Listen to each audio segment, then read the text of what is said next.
Good morning, good evening, good night. EagleMMA family. This is the problem with Francis Ngannou versus Renan Fereira.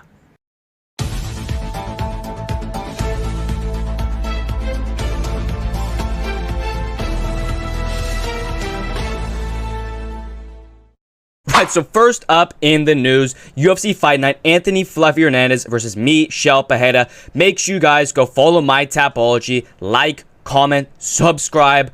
I read all comments, turn on the notifications. But first up, Austin Lane versus Robelis de Spain. I laugh in the face at anybody who has picked Robelis de Spain to win a single fight in the UFC.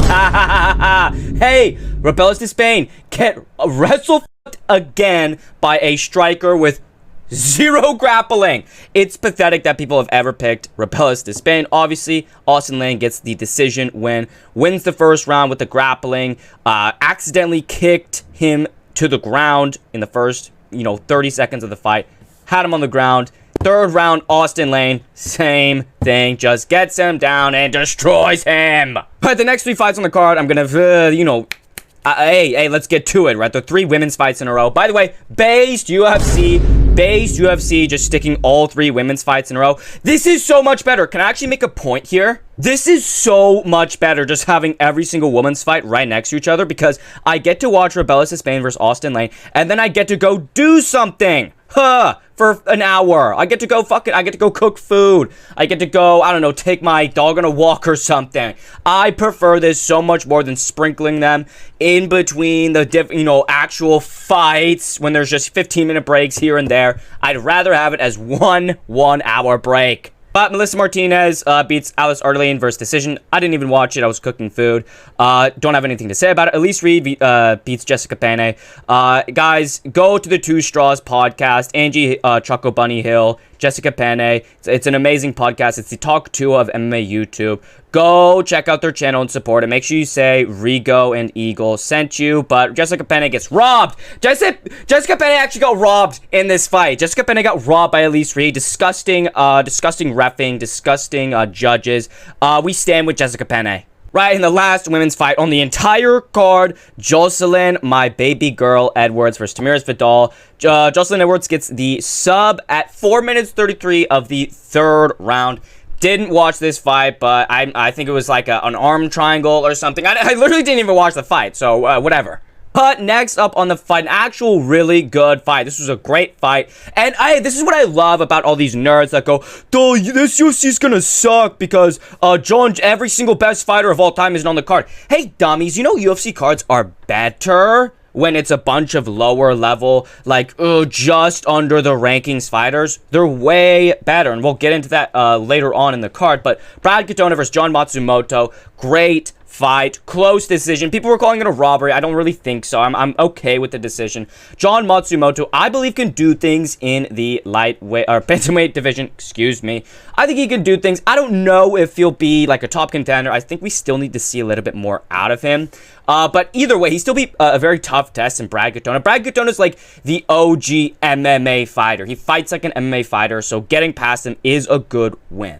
But next up on the card, Asumbayv defeats Matos Nicola by 3-round decision. Matos Nicola winning, I believe it was the first round and losing. No. He lost the first round, won the second. I don't know. He won one of the rounds. Asumbayv won the third decisively. It was still a close, competitive fight. Matos Nicola actually got knocked down, and I think it was the second round, actually.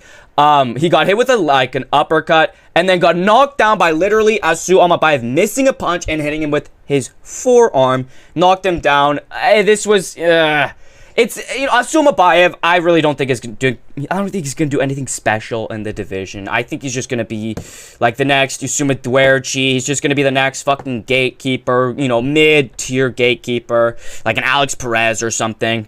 But, I mean, he's still a pretty fun prospect. He does throw heat always. It's a decent win. But, is he going to be like, someone else who's another flyweight, an up-and-coming flyweight on this card? Who knows? But the next fight, right, Darren Elkins beats Daniel Pineda by decision as well. Daniel Pineda almost had this fight like 7 different times and just decided to pull fucking 5. He pulled 5 guillotines! I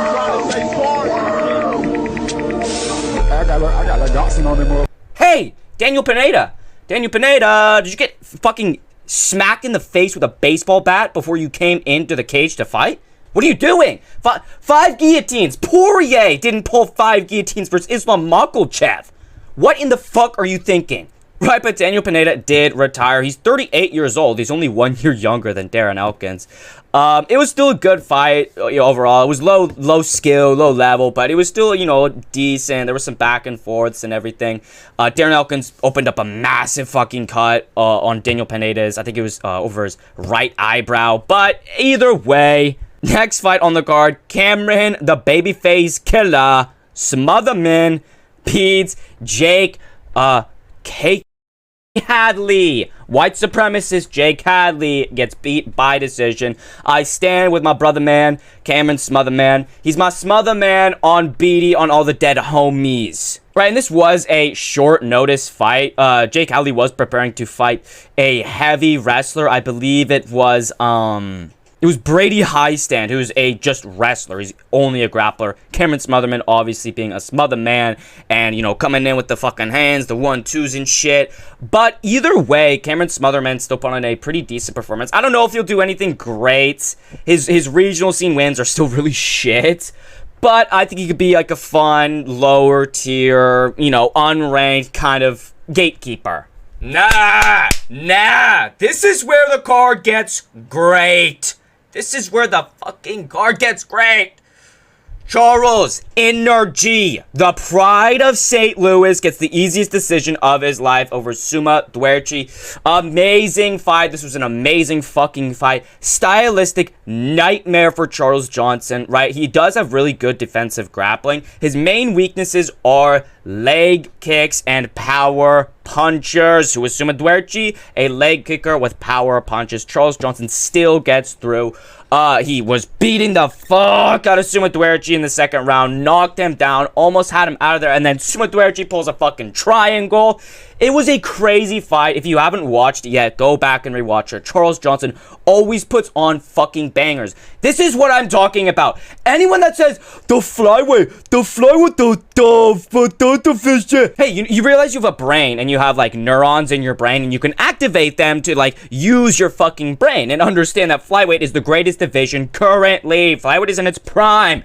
Alexandre Pantoja, very, very fun fighter. Look at his fight of the year with Brandon Moreno, Royval, Tatsuro Taira, right? Kaikov Franz, up-and-comers like Charles Johnson, Bruno Silva, Asumbayv. Oh my god, it's such a fucking good division. And all these losers can't see. Oh, well, they're small. They're the same size as you. They're 155 pounds out of camp. They just cut down to fucking 125 to make weight. But enough rambling about my GOAT, Charles Johnson. By the way, I just have to say this. I've been watching Charles Johnson since before he was on this win streak. I'm an OG Charles Johnson enjoyer. He was one of the first fighters I started watching in the sport and paying attention to. I'm an OG Charles Johnson enjoyer. Fuck yeah, where all my energy's at? But right on to Rob Font versus Kyler Phillips. Imagine thinking Kyler Phillips was going to be anything special in the UFC. I obviously picked my boy. She gonna rob on my Font till I reekin.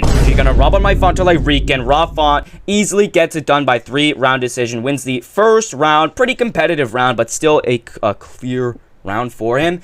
Second round, he gets taken down and held down for most of the round. Loses it. Comes back in the third round and just starts beating the shit out of Kyler Phillips. OG Rob Font. I saw this fucking picture from this fucking motherfucker named Houdini MMA. He's the same one that made the Excitement era with fucking Bilal and Alexandre Pantoja. And he said, oh, Rob Font's the new Neil Magny.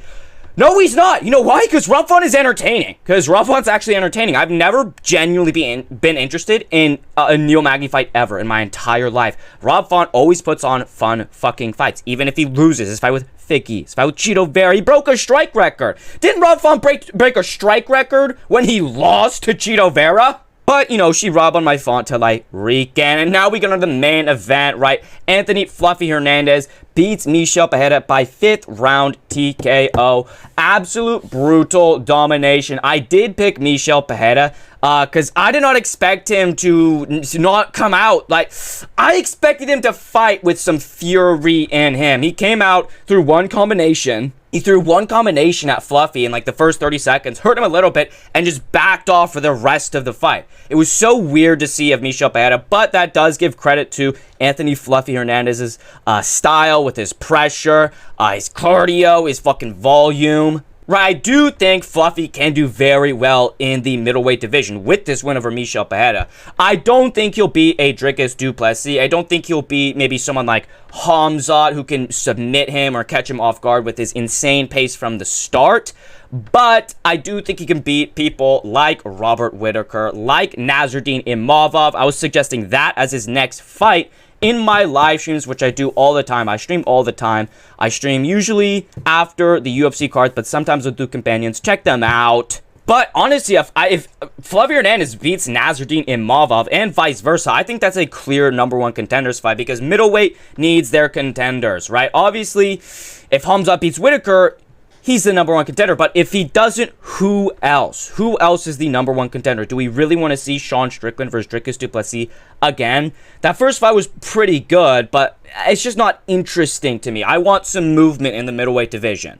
But that's going to be it for the card. There are still some more things in the news. First up, Umar Nurmagomedov versus Song Yadong. I'm not going to make this a big portion of this video because I don't know if it's been official, right? I've heard a bunch of people saying it's official, but I've looked at Big Marcel's Instagram page. I haven't seen anything from that or from the UFC, but people are saying that Umar Nurmagomedov versus Song Yadong is official. I think this is a great fight. I think it's based that you don't get a title shot over a win over Corey Nordhagen at this point. Corey Nordhagen is nothing like the fighter he was before. He's so boring. He sucks now. He's old. He's frail. He's slow. Right, and I honestly will be picking Song Yadong to beat Umar Nurmagomedov if this fight happens. I think Song Yadong has the perfect style, right? I think he's like a worse version of Petr Yan, right? I think he has basically the same style, heavy boxing with the hooks, good fundamentals, good footwork, pretty decent kicks as well. And even still, I think that is the style to beat Umar Nurmagomedov because the main thing is his takedown defense. Song Yadong has fantastic takedown defense. He doesn't necessarily have to worry that much about the takedown like someone as Corey Sandhagen, who does have to worry because he doesn't have the strength, he doesn't have the agility or snap down power to really fucking get in and defend a takedown.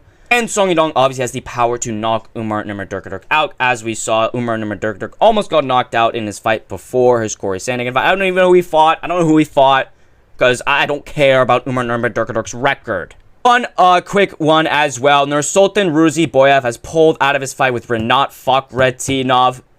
Beta alert for Nursultan Ruziboyev. He's the same one who got fucking destroyed by my hood-ass Jet Joaquin Buckley.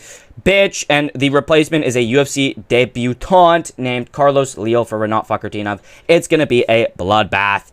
But next up in the news, the PFL card. The PFL card happened this Saturday in the middle of the women's fights and during a couple of the men's fights as well. The main event being Francis Ngannou versus Renan Ferreira. And I want to talk about one other fight on the card, but I'll get to that later because first up, I want to talk about Ngannou versus Ferreira. Right, the PFL is a fucking joke. Let's get that off the fucking bat first. You are not allowed to elbow somebody in the PFL. That is not mixed martial arts. If you think it doesn't have that big of an impact, yes, it does. Yes, it does. It is one of the most fucking game-breaking strikes you can throw, alright? It completely eliminates damage and threat from the clinch. Right, but the fact that this was built up to be the battle of the super giants, absolutely pathetic. Anyone who would have picked Renan Ferreira to win is fucking stupid. And anyone who thinks Ngannou is now the greatest heavyweight alive is so gay. You are gay if you're fucking compliment. You're going, oh, Francis Ngannou is so good. He knocked out Renan Ferreira. Renan Ferreira is a fucking bum loser. Hey, guess who's a PFL champion? Impa Kasai, the guy who got ninja kicked by Joaquin Buckley. That guy's a PFL champion. That's the level of the PFL.